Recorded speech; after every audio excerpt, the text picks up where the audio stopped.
The little mermaid, too, returned to the sea. Aboard an elegant royal schooner, Ariel, Prince Eric, and their newborn daughter Melody sailed toward a very special family reunion. Ariel's father, King Triton, and a host of merfolk rose from the waves. Ariel and Eric waited happily to present beautiful baby Melody to her proud grandpa. Triton was delighted to meet his baby granddaughter. He gave her a beautiful golden locket, which magically revealed her heritage as a part of the mer world. The joyous celebration was suddenly interrupted by the appearance of Ursula's sinister sister Morgana and her hench shark Undertow. The wicked sea witch tried to kidnap the baby Melody, but Eric, Ariel, and Triton foiled her terrible plan. The evil Morgana screamed to the Sea King, "This isn't the end, Triton! It's just the beginning!" With that, Morgana disappeared into a funnel of foaming dark water. Ariel and Eric decided that the best way to protect their daughter from Morgana was to build a mighty wall separating their castle from the sea. The worried parents also decided to keep the truth about Melody's mermaid heritage a secret from her. She was forbidden to venture into the ocean. Triton was heartbroken that he could not watch his precious granddaughter grow, but he understood Ariel's decision. Sadly, Triton threw the locket into the sea. He assigned his faithful crustacean confidant, Sebastian, to keep a watchful eye on Melody. 12 years passed, and Melody grew up filled with a headstrong spirit and a deep love of the sea. Unbeknownst to her parents, Melody often breached the giant wall, visiting with her sea friends and adding to her impressive collection of underwater treasures. For Melody, something was missing.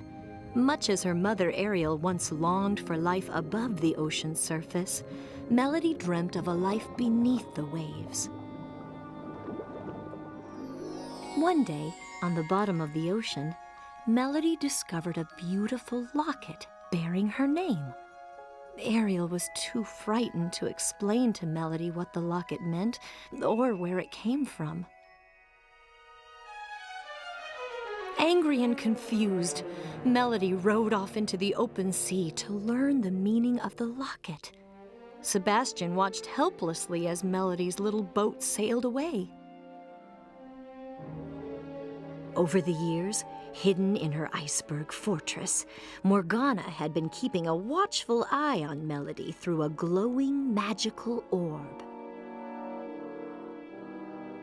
As Melody rowed out to sea, Morgana saw that her moment of evil opportunity had finally arrived. The wicked sea witch immediately sent Undertow to lure the defenseless Melody to Morgana's watery lair. Undertow quickly found Melody and convinced her that Morgana had the answers to all of her questions. All she had to do was follow him. The crafty sea witch welcomed the innocent Melody to her palace. Morgana used a potion left behind by Ursula to magically transform Melody into a mermaid. Morgana told Melody that the spell would last only if she returned with King Triton's magic trident. The sea witch told her that King Triton was a thief who had stolen the trident. Meanwhile, the frantic Sebastian ran to warn Ariel and Eric that their daughter had gone off to sea all alone. The royal couple immediately sought the help of King Triton. At Ariel and Eric's request, Triton raised his trident and with a brilliant beam of light, magically returned Ariel to her original mermaid form. Ariel was happily reunited with her father and with her childhood companions, Sebastian and Flounder. Together, the three old friends splashed off to rescue Melody. As she searched for King Triton, Melody learned to use her new fins and met an adventurous penguin named Tip and a walrus named Dash. With her new pals, who wanted nothing more than to be heroes, Melody approached the golden, shimmering metropolis of Atlantica, home of King Triton. Melody and her friends secretly entered Triton's throne room and hid under a table. As she watched the worried Triton, Melody got a strange feeling. The Sea King wasn't a thief at all. But Melody, still trusting the evil Morgana, waited for the Mer King to leave the room.